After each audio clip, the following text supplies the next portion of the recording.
ಎಲ್ಲರಿಗೂ ನಮಸ್ಕಾರ. ನಾನು ಡಾಕ್ಟರ್ ಸಂದೀಪ್ ಎಚ್.ಎಸ್, ಸಹಾಯಕ ಪ್ರಾಧ್ಯಾಪಕ, ಶ್ವಾಸಕೋಶ ಮತ್ತು ನಿದ್ರಾ ವಿಭಾಗ, ಆದಿಚುಂಚನಗಿರಿ ಆಸ್ಪತ್ರೆ, BG ನಗರದಲ್ಲಿ ಕೆಲಸ ಮಾಡ್ತಾಯಿದ್ದೀನಿ. ಪೂಜ್ಯ ನಿರ್ಮಲಾನಂದ ಮಹಾಸ್ವಾಮಿಗಳ ಆಶೀರ್ವಾದದೊಂದಿಗೆ ನಮ್ಮ ಆಸ್ಪತ್ರೆಯಲ್ಲಿ ನಮ್ಮ ವಿಭಾಗದಲ್ಲಿ ನಿದ್ರಾ ಪ್ರಯೋಗಾಲಯವನ್ನು ನಾವು ಪ್ರಾರಂಭಿಸ್ತಾ ಇದ್ದೀವಿ. ಇದರಿಂದ ನಿದ್ರೆಗೆ ಸಂಬಂಧಪಟ್ಟಿರ್ತಕ್ಕಂಥ ಎಲ್ಲ ಸಮಸ್ಯೆಗಳನ್ನು ಕೂಡ ನಾವು ಪ್ರಯೋಗಾಲಯದಲ್ಲಿ ಮಾನಿಟರ್ ಮಾಡಿ ಅದರಿಂದ ಬರ್ತಕ್ಕಂಥ ಇನ್ಫರೆನ್ಸನ್ನು ಅಥವಾ ಏನು ಡಯಾಗ್ನೋಸಿಸನ್ನು ತಗೊಂಡು ಅದರ ಪ್ರಕಾರ ನಾವು ಟ್ರೀಟ್ಮೆಂಟನ್ನು ಸ್ಟಾರ್ಟ್ ಮಾಡತಕ್ಕಂಥ ಒಂದು ಸೌಲಭ್ಯ ನಮ್ಮ ಆಸ್ಪತ್ರೆಯಲ್ಲಿ ಇಂದಿನಿಂದ ಪ್ರಾರಂಭವಾಗ್ತಾ ಇದೆ. ಏನಿದು ನಿದ್ರಾ ಸಂಬಂಧಿ ಕಾಯಿಲೆಗಳು? ನಿದ್ರಾ ಸಂಬಂಧಿ ಕಾಯಿಲೆಗಳಲ್ಲಿ 3 ಥರದ ಕಾಯಿಲೆಗಳಿರ್ತದೆ. ಒಂದು ಅತಿಯಾಗಿ ನಿದ್ರೆ ಬರತಕ್ಕಂಥದ್ದು, ಇನ್ನೊಂದು ನಿದ್ರೆನೇ ಬರದೇ ಇರತಕ್ಕಂಥದ್ದು, ಇನ್ನೊಂದು ನಿದ್ರಾ ಸಮಯದಲ್ಲಿ ಕೆಲವೊಂದೊಂದು ಪ್ಯಾರಾನಾರ್ಮಲ್ ಆ್ಯಕ್ಟಿವಿಟೀಸ್ ಅಂತ ಹೇಳ್ತೀವಿ, ಆ ಥರ ಅಬ್ನಾರ್ಮಲ್ ಆ್ಯಕ್ಟಿವಿಟೀಸ್ನ ಮಾಡ್ತಕ್ಕಂಥದ್ದು. ಇವು 3 ನಿದ್ರೆಗೆ ಸಂಬಂಧಪಟ್ಟಂಥ ಸಮಸ್ಯೆಗಳು. ಅದರಲ್ಲಿ ನಮ್ಮ ಶ್ವಾಸಕೋಶ ಮತ್ತು ನಿದ್ರಾ ವಿಭಾಗದಲ್ಲಿ ನಾವು ಅತಿಯಾಗಿ ನಿದ್ದೆ ಬರ್ತಕ್ಕಂಥದ್ದು, ಅಂದರೆ ಯಾವುದಾದ್ರೂ ವ್ಯಕ್ತಿ ಅತಿಯಾಗಿ ಗೊರಕೆ ಹೊಡಿತಾ ಇದ್ದ, ಆ ಗೊರಕೆ ಹೊಡಿತಾ ಇರ್ತಾನೆ, ಅವನಿಗೆ ಎಲ್ಲಿ ಚಿಂತೆ ಇಲ್ದವನಿಗೆ ಸಂತೆನಲ್ಲೂ ನಿದ್ದೆ ಅನ್ನೋ ಥರ ಅವನಿಗೆ ಎಲ್ಲಿ ಬಿಟ್ಟರೂ ಕೂಡ ಅವನಿಗೆ ನಿದ್ದೆ ಬರಬಾರ್ದಂಥ ಜಾಗದಲ್ಲೂ ಕೂಡ ನಿದ್ದೆ ಬರ್ತಾ ಇದೆ, ಅಂಥ ವ್ಯಕ್ತಿಗಳನ್ನು ನಾವು ಅಬ್ಸ್ಟ್ರಕ್ಟಿವ್ ಸ್ಲೀಪ್ ಆಪ್ನಿಯಾ ಅಂತ ಹೇಳ್ತೀವಿ. ಇದರ ಪ್ರಮುಖ ರೋಗ ಲಕ್ಷಣ ಏನಂತಂದರೆ ಗೊರಕೆ, ರಾತ್ರಿ ಮಲಗಿದಾಗ ಅತಿಯಾದ ಗೊರಕೆ, ಮತ್ತು ಬೆಳಗ್ಗೆ ಎದ್ದ ನಂತರ ನಿಮಗೆ ಆ ನಿದ್ರೆಯ ಫ್ರೆಶ್ನೆಸ್ ಇಲ್ಲದೆ ಇರತಕ್ಕಂಥದ್ದು, ತಲೆನೋವು ಬರ್ತಕ್ಕಂಥದ್ದು, ಬೆಳಗ್ಗೆ ಎದ್ದು ಆ್ಯಕ್ಟಿವ್ ಇರತಕ್ಕಂಥ ಟೈಮ್ನಲ್ಲಿ ತೂಗುಡಿಕೆ ಬರ್ತಕ್ಕಂಥದ್ದು, ಆಲಸ್ಯತನ ಬರ್ತಕ್ಕಂಥದ್ದು, ಇವು ರೋಗ ಲಕ್ಷಣಗಳಾಗ್ತದೆ. ಈಗ ಆಲ್ರೆಡಿ ಕೆಲವೊಬ್ಬರಿಗೆ ಡಯಾಬಿಟೀಸು, ಹೈಪರ್ ಟೆನ್ಷನ್ನು ಆ ಥರ ಇರೋ ಅಂಥವರಿಗೆ BP ಕಂಟ್ರೋಲಿಗೆ ಬರ್ತಾ ಇಲ್ಲ ಅಥವಾ ಶುಗರ್ ಕಂಟ್ರೋಲಿಗೆ ಬರ್ತಾ ಇಲ್ಲ ಟ್ರೀಟ್ಮೆಂಟ್ ತೊಗೊಂಡ್ರೂ ಕೂಡ ಅಂತಂದರೆ ಅಂಥವರಲ್ಲೂ ಕೂಡ ಈ ನಿದ್ರೆಗೆ ಸಂಬಂಧಿರ್ತಕ್ಕಂಥ ಸಮಸ್ಯೆ ಇರಬಹುದು. ಅಂಥ ವ್ಯಕ್ತಿಗಳನ್ನು ನಾವು ಪರಿಶೀಲನೆ ಮಾಡಿ ಅವರಿಗೆ ಅವಶ್ಯಕತೆ ಇದ್ದರೆ ನಿದ್ರೆಯ ಒಂದು ಪರೀಕ್ಷೆಯನ್ನು ಮಾಡಿ ಆ ನಂತರ ಅದಕ್ಕೆ ಸೂಕ್ತ ಚಿಕಿತ್ಸೆಯನ್ನು ಕೊಡ್ತಕ್ಕಂಥ ಸೌಲಭ್ಯವನ್ನು ನಮ್ಮ ಒಂದು ಡಿಪಾರ್ಟ್ಮೆಂಟ್ನಲ್ಲಿ ನಾವು ಪ್ರಾರಂಭಿಸ್ತಾ ಇದ್ದೀವಿ.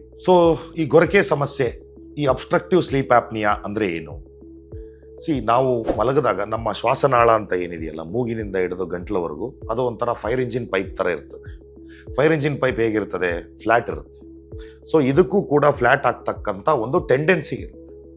ನಾವು ಎಚ್ಚರ ಇದ್ದಾಗ ನಮ್ಮ ಬ್ರೈನ್ ಅಂತ ಏನಿದೆ ಅದು ಆ್ಯಕ್ಟಿವ್ ಇರ್ತದೆ.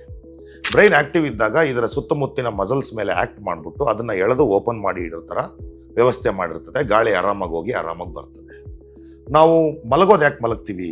ಬ್ರೈನಿಗೆ, ಬಾಡಿಗೆ ರೆಸ್ಟ್ ಕೊಡೋದಕ್ಕೆ ಮಲಗ್ತೀವಿ. ಬ್ರೈನ್ ರೆಸ್ಟಿಗೆ ಹೋದಾಗ ಏನಾಗ್ತದೆ, ಈ ಒಂದು ಶ್ವಾಸನಾಳದ ಮೇಲೆ ಇರತಕ್ಕಂಥ ಕಂಟ್ರೋಲನ್ನು ಕಡಿಮೆ ಮಾಡ್ತದೆ ಅಥವಾ ಬಿಡ್ತದೆ. ಆವಾಗ ನಾರ್ಮಲ್ ಇಂಡಿವಿಜುವಲ್ಸಲ್ಲಿ ಕೂಡ ಏನಾಗ್ತದೆ, ಶ್ವಾಸನಾಳದ ಸೈಜ್ ಅಂತ ಏನಿದೆಯಲ್ಲ ಅದು ಸ್ವಲ್ಪ ಚಿಕ್ಕದಾಗುತ್ತೆ, ಬಟ್ ಅದರಲ್ಲಿ ಗಾಳಿ ಆರಾಮಾಗಿ ಹೋಗಿ ಆರಾಮಾಗಿ ಬರ್ತದೆ. ಅಂಥವ್ರಿಗೆ ಯಾವುದೇ ರೀತಿಯಾದಂಥ ಸಮಸ್ಯೆ ಆಗೋದಿಲ್ಲ. ಕೆಲವೊಬ್ಬೊಬ್ಬ ವ್ಯಕ್ತಿಗರಲ್ಲಿ, ಎಸ್ಪೆಷಲಿ ನಾವು ಮೇಲ್ ಸೆಕ್ಸ್ ಅಂತೀವಿ, ಗಂಡಸರಲ್ಲಿ, ಈ ಕತ್ತು ಚಿಕ್ಕದಿರೋರಲ್ಲಿ, ಕತ್ತಿನ ಮಾಂಸ ಜಾಸ್ತಿ ಇರೋರಲ್ಲಿ, ದೇಹದ ತೂಕ ಜಾಸ್ತಿ ಇರೋರಲ್ಲಿ, ವಯಸ್ಸು ಕಳೀತಾ ಅಂದರೆ ಏಜ್ ಅಡ್ವಾನ್ಸ್ ಆಗ್ತಾ ಏನಾಗ್ತದೆ, ಇವೆಲ್ಲ ಟಿಶ್ಯೂಸ್ಗಳು ಏನಾಗ್ತದೆ, ಅವು ಲೂಸ್ ಥರ ಆಗ್ಬಿಟ್ಟು ಅಥವಾ ಫ್ಯಾಟಿಂದ ಏನು ವೆಯ್ಟ್ ಏನಿದೆ ಅದು ಈ ಶ್ವಾಸನಾಳದ ಮೇಲೆ ಅಡಿಷ್ನಲ್ ಬಿದ್ದು ಆ ಶ್ವಾಸನಾಳದ ಸೈಜ್ ಏನಾಗ್ತದೆ, ಇನ್ನೂ ಚಿಕ್ಕದಾಗುತ್ತೆ. ನಾವು ಸಣ್ಣ ಪೆನ್ ಕ್ಯಾಪಲ್ಲಿ ಜೋರಾಗಿ ಗಾಳಿ ಊದಿದ್ರೆ ಏನಾಗುತ್ತೆ, ಸೌಂಡ್ ಬರುತ್ತೆ. ಅದೇ ಥರ ಇಷ್ಟು ಸಣ್ಣ ಶ್ವಾಸನಾಳದಲ್ಲಿ ಯಾವುದಾದ್ರೂ ವ್ಯಕ್ತಿ ಜೋರಾಗಿ ಅಂತ ಗಾಳಿ ಎಳೆದಾಗ ಏನಾಗುತ್ತೆ, ಅವನಿಗೆ ಗೊರಕೆ ಬರ್ತದೆ. ಯಾವುದಾದ್ರೂ ವ್ಯಕ್ತಿ ಮಲಗದಾಗ ಅತಿಯಾಗಿ ಗೊರಕೆ ಬರ್ತಾ ಇದೆ ಅಂದರೆ ಅರ್ಥ ಏನು ಅಂದರೆ ಅವನು ಮಲಗದಾಗ ಅವನ ಶ್ವಾಸನಾಳ ಚಿಕ್ಕದಾಗ್ತಾ ಇದೆ ಅಂತ ಅರ್ಥ. ಹಾಗಾಗಿ ಅವನು ಮಲಗದಾಗ ಅವನ ದೇಹದ ಒಳಗಡೆ ಎಂಟ್ರಿ ಆಗ್ತಕ್ಕಂಥ ಗಾಳಿಯ ಪ್ರಮಾಣ ಕಡಿಮೆ ಆಗುತ್ತೆ. ಗಾಳಿಯ ಪ್ರಮಾಣ ಕಡಿಮೆ ಆದಾಗ ಏನಾಗುತ್ತೆ, ನಮ್ಮ ದೇಹದಲ್ಲಿ ಆಮ್ಲಜನಕದ ಪ್ರಮಾಣ ಕಡಿಮೆ ಆಗುತ್ತೆ. ನಮ್ಮ ಹಾರ್ಟು, ಲಿವರು, ಕಿಡ್ನಿ ಆ ಎಲ್ಲ ಆರ್ಗನ್ಸಿಗೆ ಏನು ಬೇಕೋ ಆಮ್ಲಜನಕ ಬೇಕು. ಅವೇನು ಮಾಡ್ತವೆ, ಎಷ್ಟಾಗುತ್ತೋ ಅಷ್ಟು ಆಮ್ಲಜನಕವನ್ನು ಎಳ್ಕೊತವೆ. ಈ ಒಂದು ಪ್ರೋಸೆಸ್ನಲ್ಲಿ ಸಾಕಷ್ಟು ಸ್ಟ್ರೆಸ್ ಹಾರ್ಮೋನ್ಗಳನ್ನು ರಿಲೀಸ್ ಮಾಡ್ತವೆ. ಈ ಸ್ಟ್ರೆಸ್ ಹಾರ್ಮೋನ್ಗಳಿಂದ ಏನಾಗುತ್ತೆ, BP ಶೂಟಪ್ ಆಗೋದು, ಶುಗರ್ ಶೂಟಪ್ ಆಗೋದು, ಹಾರ್ಟ್ ಅಟ್ಯಾಕ್ಸ್ ಆಗೋದು, ಸ್ಟ್ರೋಕ್ಸ್ ಆಗೋದು, ಈ ಥರದ ರಿಸ್ಕ್ ಫ್ಯಾಕ್ಟರ್ಗಳು ಆಗ್ತಕ್ಕಂಥ ಚಾನ್ಸಸ್ ಇರುತ್ತೆ. ಈ ಸ್ಟ್ರೆಸ್ ಹಾರ್ಮೋನ್ಸ್ ರಿಲೀಸ್ ಆಗ್ತದೆ, ಅದಕ್ಕೆ ರಿಸ್ಕ್ ಫ್ಯಾಕ್ಟರ್ ಅದಾಗುತ್ತೆ. ಬಟ್ ಆಕ್ಸಿಜನ್ನು ಕೊರತೆ ಇರೋದ್ರಿಂದ ಏನಾಗುತ್ತೆ, ನಮ್ಮಲ್ಲಿ ಬಾಡಿಯಲ್ಲಿ ಫೀಡ್ಬ್ಯಾಕ್ ಮೆಕ್ಯಾನಿಸಮ್ ಆಗ್ಬಿಟ್ಟು ಏನಾಗುತ್ತೆ, ಬ್ರೈನಿಗೆ ಸಿಗ್ನಲ್ ಹೋಗುತ್ತೆ.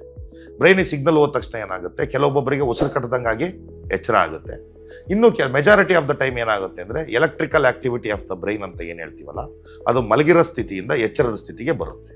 ಅವಾಗ ಏನಾಗುತ್ತೆ, ಶ್ವಾಸನಾಳ ಓಪನ್ ಆಗುತ್ತೆ, ಸ್ವಲ್ಪ ಹೊತ್ತು ಗಾಳಿ ಹೋಗುತ್ತೆ, ಆಮ್ಲಜನಕ ಸೆಟ್ಲ್ ಆಗುತ್ತೆ. ಆದರೆ ಬ್ರೈನಿಗೇನು ನಿದ್ರೆ ಬೇಕಿರುತ್ತೆ.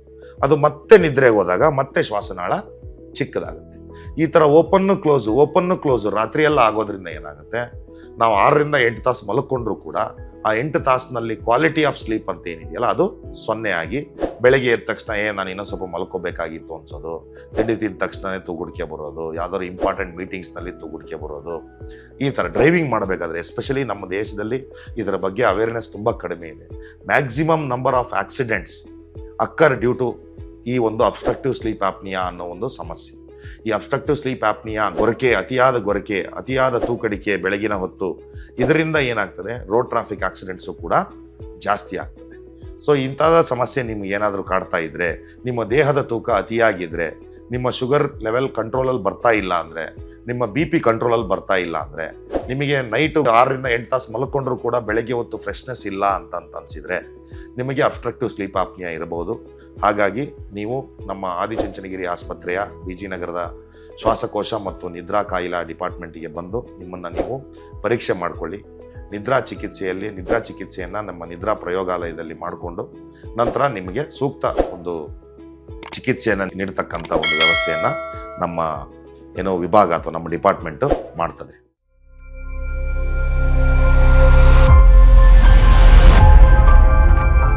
ಆರೋಗ್ಯ ಸಂಬಂಧಿಸಿದ ಹೆಚ್ಚಿನ ಮಾಹಿತಿಗಾಗಿ ಆದಿಚುಂಚನಗಿರಿ ಹಾಸ್ಪಿಟಲ್ ಯೂಟ್ಯೂಬ್ ಚಾನೆಲ್ನ ಸಬ್ಸ್ಕ್ರೈಬ್ ಮಾಡಿ. ಹಾಗೆ ಫೇಸ್ಬುಕ್ ಮತ್ತು ಇನ್ಸ್ಟಾಗ್ರಾಂನಲ್ಲಿ ತಪ್ಪದೇ ಫಾಲೋ ಮಾಡಿ.